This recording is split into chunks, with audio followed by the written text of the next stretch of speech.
Jen. I'm one of the mentors here on the Sonlight app, and today we are talking about the worry of being behind.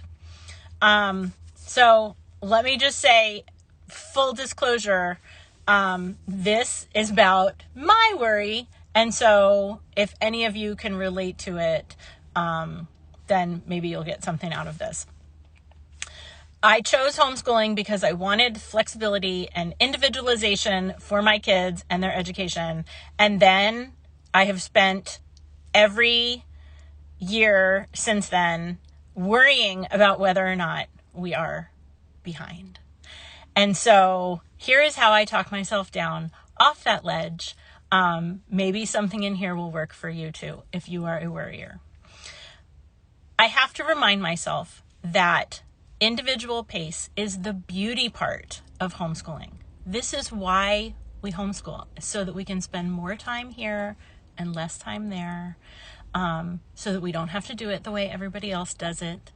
And we do not need to recreate a classroom or a public school setting in our homes. This can look different than brick school.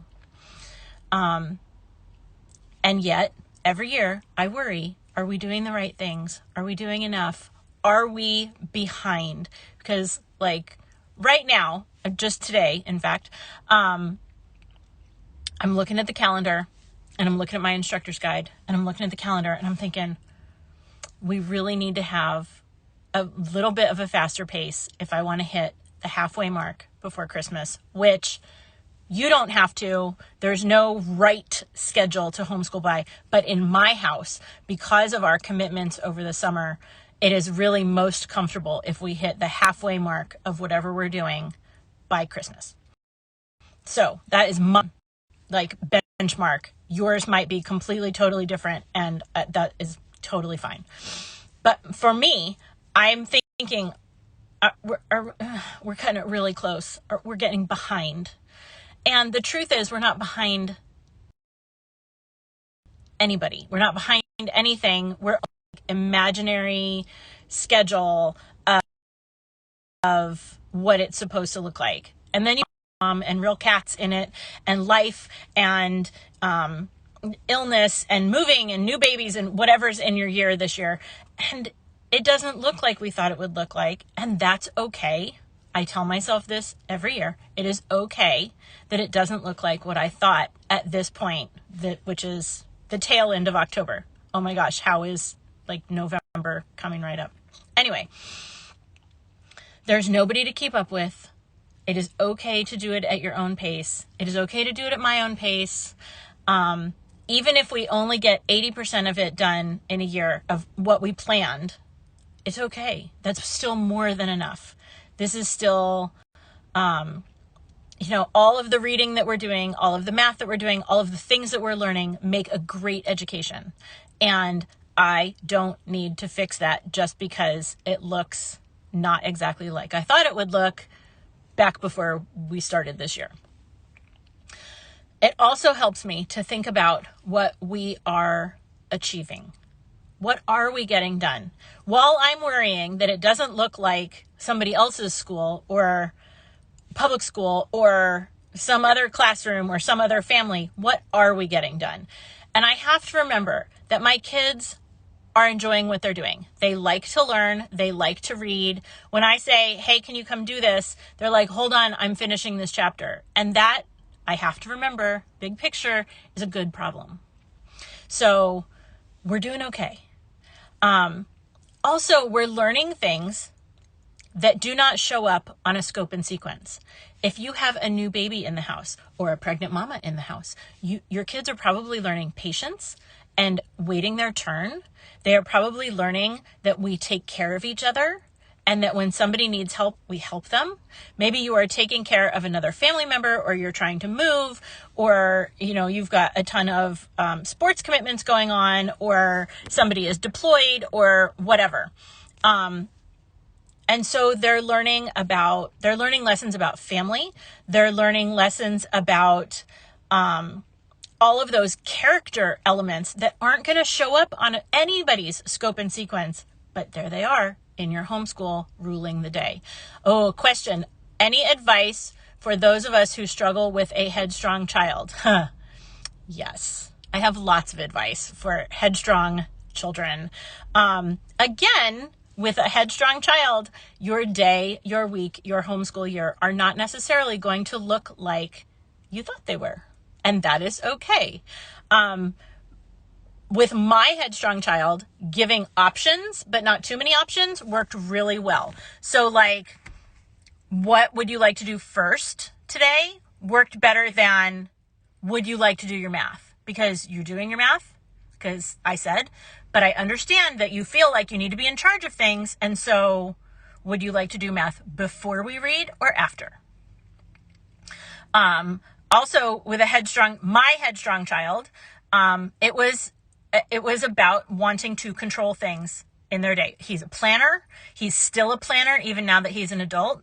And so if I could say, this is what we're doing, and then do it, it calmed him down.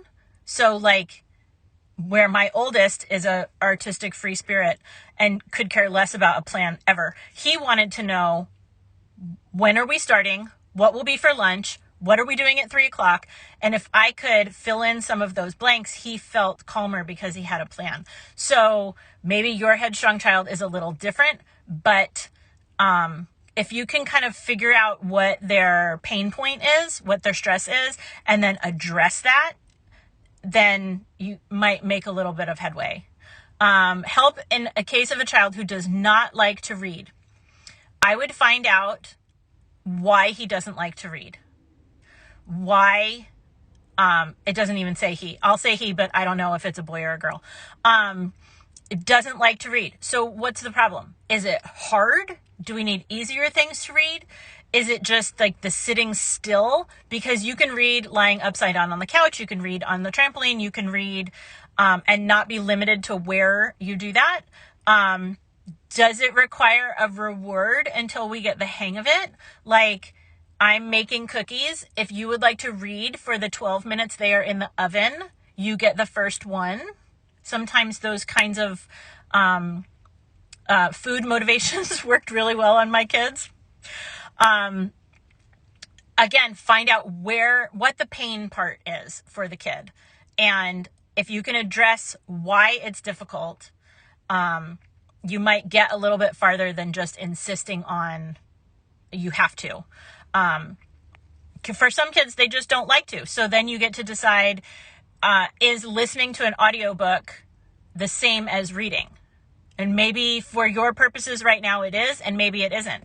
Maybe if we read something that's easier and doesn't feel so long and painful, and then listen to something that is more on the reading level I was thinking of, you can kill two birds with one stone. Try it. Let me know how it works. I'm here on the app literally every day. Okay, so sometimes life happens, and while we're worried about not keeping up, or if we're worried about being behind, I have to remember that life happens and we're doing other things also that don't always look like school, but they definitely are learning. And rabbit trails are valuable. I struggle so hard with this one because I'm a planner, just like my headstrong child. That might be where he gets it. And I have two kids particularly who love to go down all the little rabbit trails. We're learning about Charlotte's Web, so they want to draw spiders and learn about spiders and, name all the parts of the legs and do all that stuff. And I'm like, but we need to move on. We have math to do. We have science to do. We have another book to read. We've got things. Come on, people. And we have to be finished by the time soccer practice starts. And they don't care. They want to draw spiders and draw spider webs and research spiders and watch a YouTube about spiders. And I have to remember that is valuable, that is okay. And that is learning as much as checking off the next box in the instructor's guide is learning. And I struggle with that. And so this is about the point in the year where I have to remember that even though we haven't done all the things that were on my list, we've done a lot of things and those are all good. And so maybe I can take a chill just a little and realize that we're doing good work, even if it's not exactly the work that I thought we should be doing every second. The other thing I have to remember when I worry that we are getting behind, which I'm at about that part in the fall where like this is on my mind, is that, okay, so one of the things that we say in my house is we can do hard things. You know, especially when we get the I don't wannas, or I can't, it's hard. Yes, it's hard, but you can do hard things. You can do hard things. I can do hard things. But doing hard things takes time, and it takes attention, and it takes your focus away from maybe the other things that were on mom's list. And so if I want my kids to conquer hard things and do hard things and be willing to do hard things, then I sometimes have to put aside my list, my expectations, my plan to give them enough time to focus on conquering hard things, whether that's learning to ride a bike, learning a math concept, learning to do a new chore, whatever it is, even if it's not a school thing. If they're focused on doing a good thing and conquering a hard thing like I tell them they can, then sometimes I need to back off with the schedule enough to give them time to focus on that and do hard things. Whew. Lessons we learn as the mamas. Not always easy. Okay. Also, I have to remember that learning is not a flat thing, that learning is hilly, that sometimes it's hard. And then just like riding a bike, when you crest the top of the hill, all of a sudden it's easy breezy and you make up lots of time and all of a sudden there's no struggle and you just kind of go.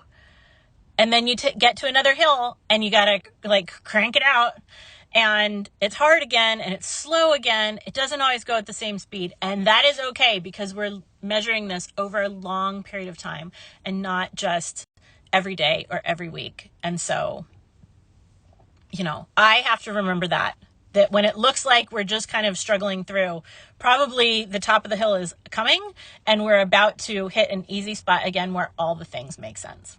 So I just have to trust that because I know it always happens, but it's hard to remember when you're a worrying planner mama. Another question, any advice for kids who like to take breaks and then don't want to come back to work? Yes. I have one of these children also. And so what I learned over the years, she's an adult now, is that if you're going to take lots of breaks, then we have to do it kind of methodically.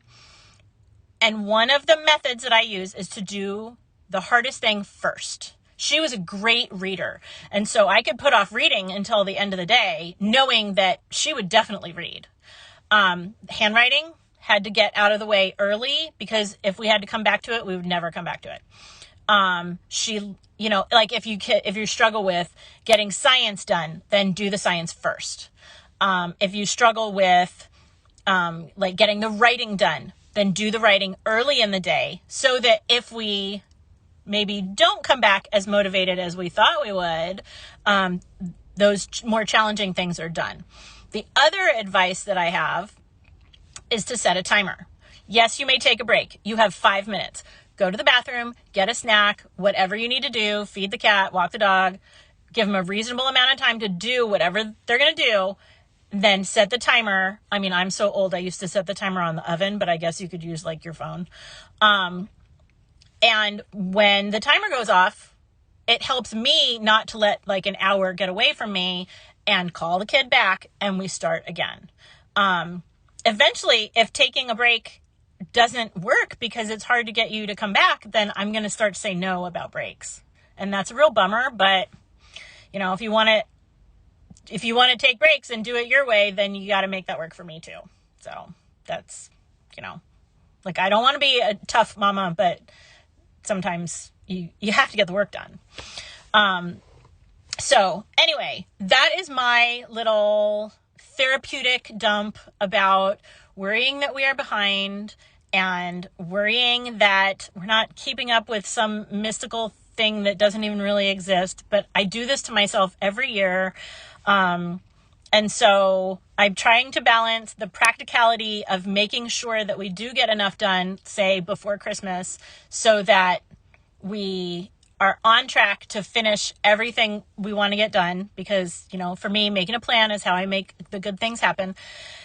And I have to balance that against understanding that they're learning good stuff, even when it's not exactly the stuff that I planned.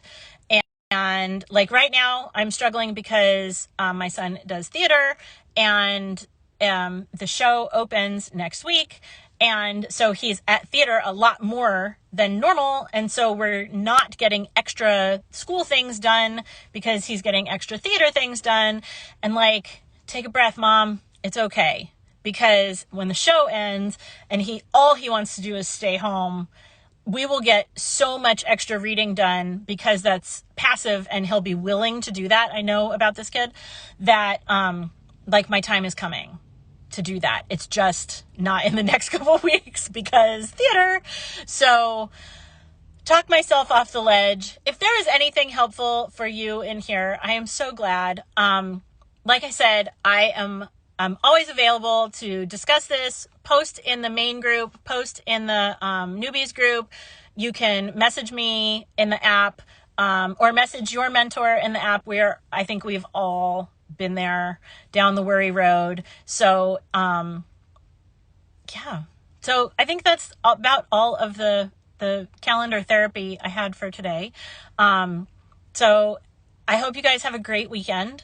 I'm so glad to talk to you and answer your questions. Thank you for listening, and I will see you soon. Bye.